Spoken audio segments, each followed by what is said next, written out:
तयारी आहे, आव्हानं काय असणार आहे? हे आदरणीय शरदचंद्रजी पवारसाहेब अत्यंत बारकाईनं जेवढे लोकसभा मतदारसंघ राष्ट्रवादी काँग्रेस पक्ष शरदचंद्र पवार हा पक्ष जेवढे लोकसभा जागा लढवणार त्या सगळ्याच जागांचा आदरणीय पवारसाहेब अत्यंत बारकाईनं आढावा घेतात आणि इतक्या मोठ्या नेतृत्वानं इतक्या बारकाईनं आढावा घेणं ही खूप दिलासादायक खरं तर गोष्ट आहे आणि अत्यंत बारकाव्याने साहेबांचं मार्गदर्शन आहे. त्यात जे चिन्ह मिळालेलं आहे पक्षाला ते म्हणजे तुतारी वाजवणारा माणूस हे चिन्ह मिळालं आहे आणि तुतारी ही महाराष्ट्राच्या स्वाभिमानाचं प्रतीक आहे, महाराष्ट्राच्या जनमानसामध्ये खोलवर पोचलेली आहे, रुजलेली आहे आणि त्यामुळे चिन्ह पोचवणं हे ऐनवेळी आव्हान असेल का असं अनेकांना वाटत होतं. परंतु आता चिन्हसुद्धा महाराष्ट्राच्या अत्यंत परिचयाचं असं चिन्ह लाभलेलं आहे, त्यामुळे हा सुद्धा नियतीचा एक सकारात्मक संकेत आहे असं मला वाटतं. दुसरीकडे वाटत नाही का, कारण प्रत्येक मतदारसंघाचा तालुकास्तरीय आढावा घेणं आणि त्यांच्याकडनं जाणून घेणं की आपली मतं किती आहेत किंवा काय, ही एक चिंताजनक गोष्ट पण किंवा दुसरी बाजू म्हणता येईल असं. याला असेसमेंट आपण जास्त चांगलं म्हणू शकतो, कारण आदरणीय पवारसाहेब जेवढ्या बारकाव्यानं या गोष्टींमध्ये लक्ष घालत आहेत. कसं आहे की जेव्हा तुमच्याकडे इतका अनुभवी सेनापती इतकं अनुभवी तुमच्याकडे नेतृत्व आहे की तब्बल 14 निवडणुकांचा जो प्रदीर्घ अनुभव आहे, या सगळ्या अनुभवाचा हा 100% फायदा होणार आहे. आणि एक जर आपण आढावा बैठक बघितली तर त्या आढावा बैठकीतच आपल्याला अंदाज येतो की अनेक आपण विचारही करू शकत नाही अशा गोष्टी इतक्या सहज पवारसाहेबांकडून त्याचं मार्गदर्शन मिळतं की ते फार हिताचं आहे. महाविकास आघाडीकडून तुमची उमेदवारी तर आता फिक्स झालेली आहे, पण तुमच्या विरोधात महायुतीमध्ये उमेदवारावरूनच संभ्रमावस्था आहे. शिवाजीराव आढळराव पाटील असं म्हणतात की आता ते राष्ट्रवादी जातील अशी चर्चा सुरू आहे.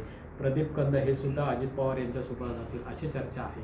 काय वाटतं, एकंदरीत संभ्रमावस्था आहे आणि तुमच्यासाठी हे किती मग सोपं नाही? मला असं वाटतं की निवडणुकीला मी सोपं किंवा हलकं असं कधीच म्हणत नाही, कारण प्रत्येक निवडणुकीची ताकद आहे. खरं तर महायुतीची जर आपण ताकद बघत असाल तर जवळपास 200 आमदार, 2 उपमुख्यमंत्री, 1 मुख्यमंत्री एवढी मोठी ताकद आहे. आणि एवढी मोठी ताकद असताना आपण आत्ता ज्या दोनही उमेदवारांची नावं घेतली, ज्या शक्यता आपण व्यक्त केल्यात, त्यामध्ये शिवाजीदादा आढळराव पाटील म्हणजे शिंदे गटातून अजितदादांच्या राष्ट्रवादीकडे येणार, बरोबर, किंवा प्रदीपदादा कंद भारतीय जनता पक्षाकडून अजितदादांच्या राष्ट्रवादी. सर ही जर तिन्ही गोष्टी तुम्ही मांडून ठेवल्या तर ही गोष्ट सरळ स्पष्ट होते की याचा अर्थ समोर महायुतीला इतर पक्षातून किंवा त्यांच्या मित्र पक्षातून उमेदवार आयात करावा लागणार आहे.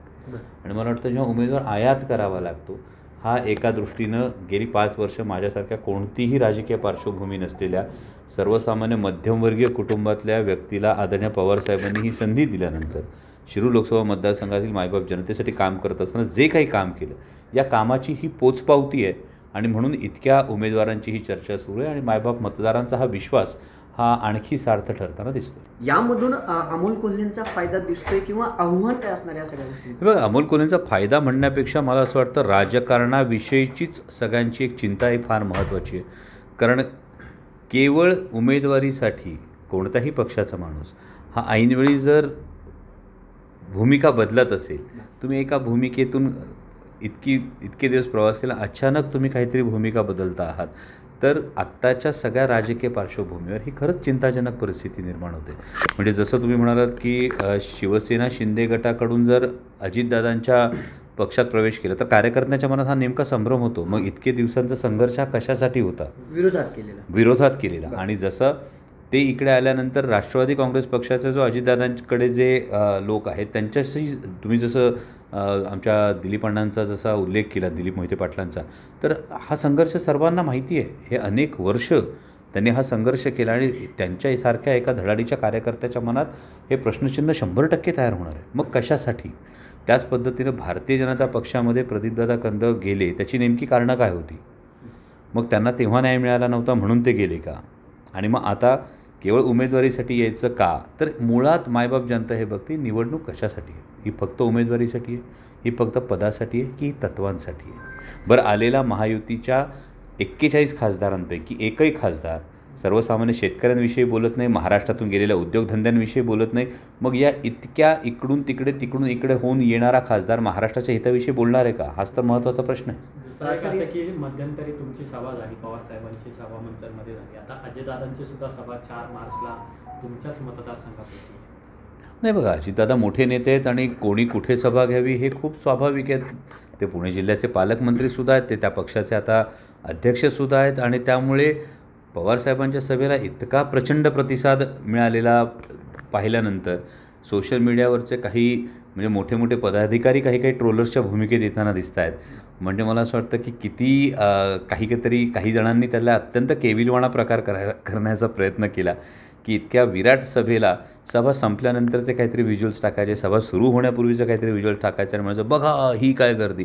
मला वाटतं की ही संस्कृती महाराष्ट्राची नाही, तिथला मायबाप जनतेला ठाऊक आहे. आणि अशा पद्धतीने ज्यांनी कोणी ट्रोल केलं असेल ना, त्यांनी तिथे वेळ काढून 4-5 तास काढून आलेल्या जनतेचा अपमान केलेला असतो.